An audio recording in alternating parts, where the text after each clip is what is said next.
ভাইরে, অপারেশন সিন্দুর নিয়ে নাকি পাশের দেশের দাদারা সিনেমা বানিয়ে ভালোভাবে ফুটিয়ে তুলতে চাচ্ছে।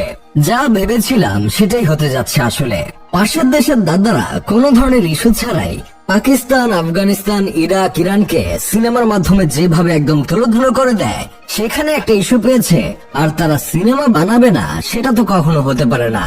আমরা তো সবাই জানি যে এই মুহূর্তে পাকিস্তান ভারতের মধ্যে কঠিন একটা যুদ্ধ চলছে। মিডিয়া যুদ্ধ থেকে আস্তে আস্তে সেটা রূপান্তরিত হয়ে গেছে বাস্তবে। দুই দেশের লিগের খেলা হয়ে গেছে স্থগিত। তবে এই খেলা প্রথম শুরু করছিল আমাদের পাশের দেশ ভারত। তারা পাকিস্তানে অপারেশন সিন্দুর নামে অভিযান চালায়। সে অভিযানে পাল্টা জবাবও দেয় পাকিস্তান। এখন এই ঘটনাকে মুভি আকারে তুলে ধরতে যাচ্ছে বলিউডের পরিচালকরা। এমনিতেই পাকিস্তানকে যেভাবে উড়িয়ে দেওয়া হয় সিনেমাতে, এখন তো তার মধ্যে দুই দেশের মধ্যে বাস্তবে যুদ্ধ লেগে গেছে। এখন আবার সিনেমার মাধ্যমে পাকিস্তানকে আসমানে পাঠিয়ে না দিলেই হলো।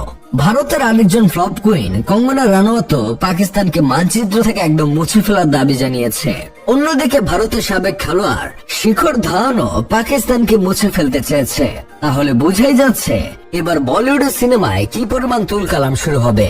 আবার শিখর ধাওয়ানকে দেখলাম আজকাল অভিনয় করা শুরু করছে। জ্যাকলিনের সাথে একটা মিউজিক ভিডিওতে নাচানাচি করছে। তাহলে অপারেশন সিন্দুর নামের সিনেমাতে শিখর ধাওয়ানকে কোন একটা রোল দিলে কিন্তু মন্দ হয় না।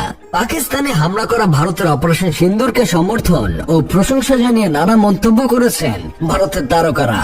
তবে পাকিস্তানে হামলার ব্যাপারে শুধু উচ্ছ্বাসী নয়, এই অপারেশন সিন্দুর নিয়ে সিনেমা তৈরিতে শুরু হয়েছে প্রতিযোগিতা। পাকিস্তানের সাথে যুদ্ধ নিয়ে বলিউডে এই পর্যন্ত অসংখ্য সিনেমা তৈরি হয়েছে। ভারতে কোনো ঘটনা ঘটলেই সেটা নিয়ে সিনেমা তৈরি করার একটা দারুণ প্রতিযোগিতা শুরু হয়। এবারও ঠিক তেমনটাই হচ্ছে।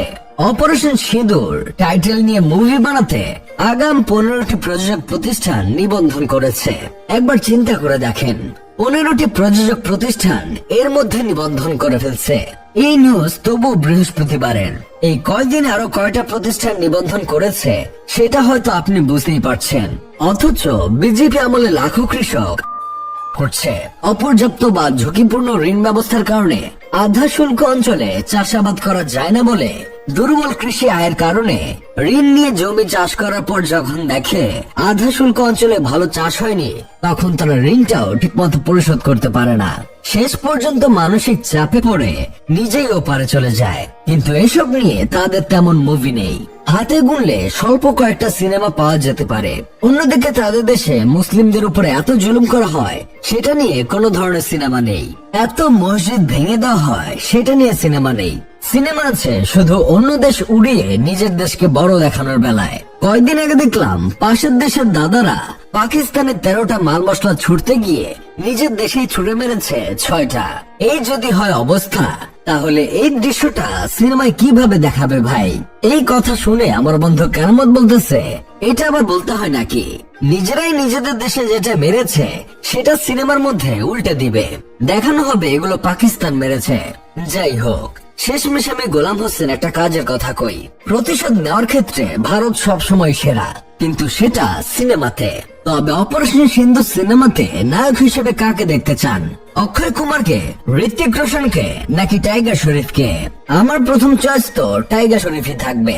আর নায়িকা হিসেবে আমাদের দেশ থেকে যেটা গেছে সেটা থাকলেই পারফেক্ট হবে।